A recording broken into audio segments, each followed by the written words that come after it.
Hello, welcome to Closing Tag. My name's Aaron. This is video 2 in a series on coding out an API for our front end to talk to the back end of our application. In the first video, we set up just a very basic route that sent some information through that route to the front end. And in this video, we are going to set up a database on our machine.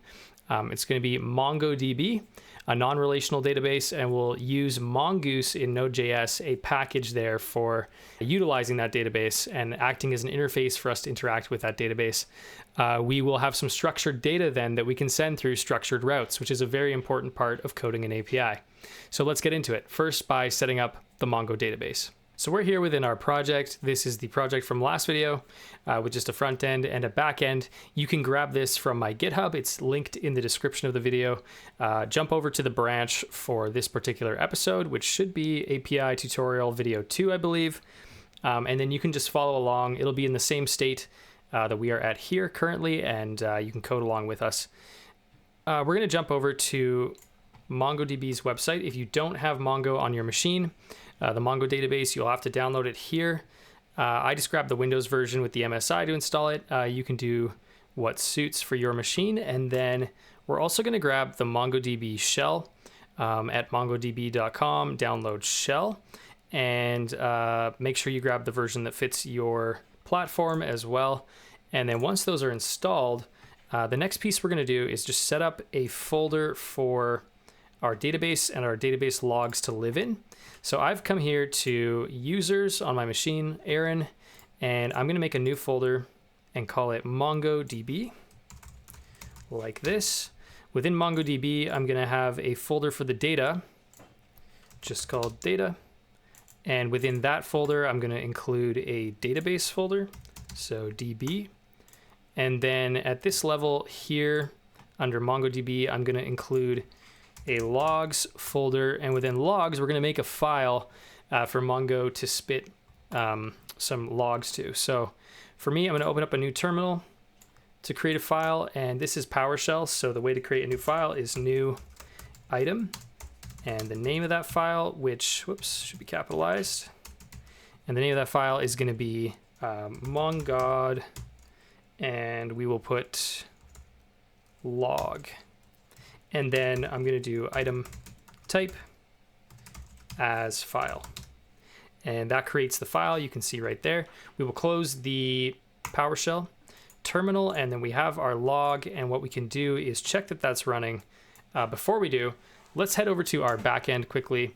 We're going to go under our source directory and head right under config, where I've set up a database script for Node, but I've also set up this mongod.yaml file, which has some options for our Mongo server as it starts.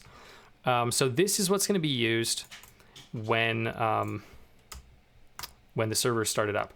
And the reason for that is, if we go to our package.json back here, I have included a script, start Mongo, that starts Mongo with the config file that I just showed you from our source directory. So if you head back to that file, you'll see that we are spinning up a server on port 27018.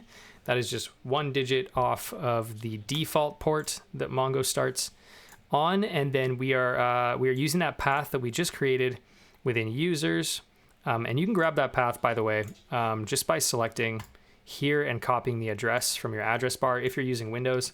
I'm not sure how to do that on Mac, but here we have our storage path. We also have the path to our system logs.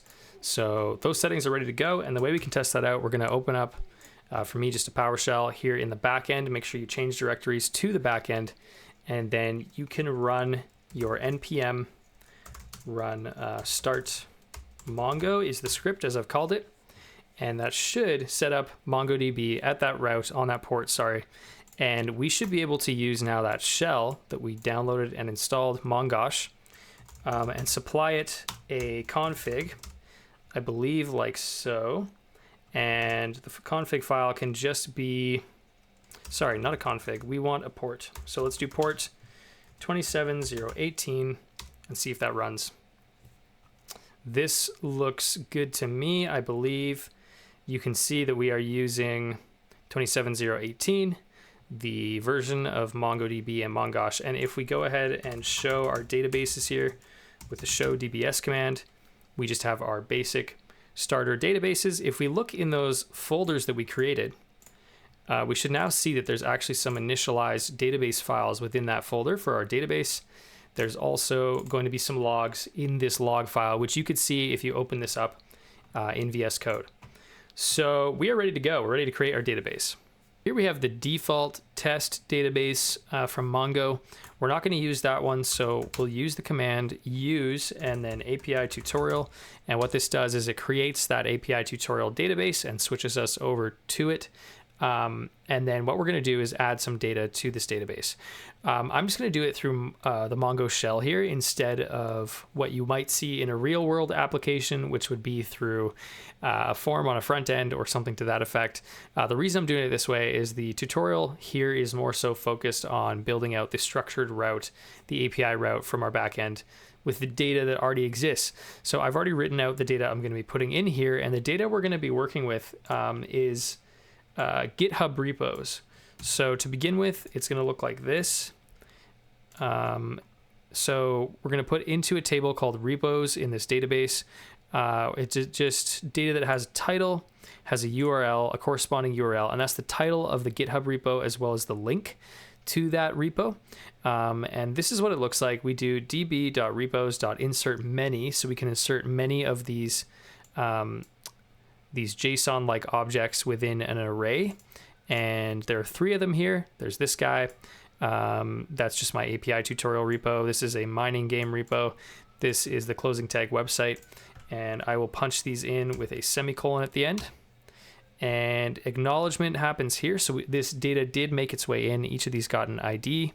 And we're ready to go. So we have data in our database, which is awesome. We're ready to jump over to the script and begin using Mongoose to query this data and send it to our front end. In the back end of our app, we can include this new environment variable, mongo_URI, just here in our .env file. The value looks like this. It is MongoDB, and then we are using the local host in an IPv4 format. And then the port here that we specified in our config file for MongoDB. And then also this database that we just created within the Mongo shell. This is our full link that we can use to initialize our means of talking to the database from our Node.js application using Mongoose. So jumping over to the source folder config under dbts, which is our database file. This is just a little script for starting up the database using Mongoose that I've already written. Essentially, we get Mongoose imported. This constant here is just an asynchronous function, connect to database. And what it does is it tries to connect using Mongoose, and then the environment variable that we just looked at, which has that string, which is the connection that we're looking for. And then we'll console log if it's successful. If there's a disconnection, MongoDB will warn us that there's a disconnection. It'll also warn us of any errors that happen as we are using it. And then if there's any problems as we try to connect here, we'll catch those errors and we'll display those to the console as well.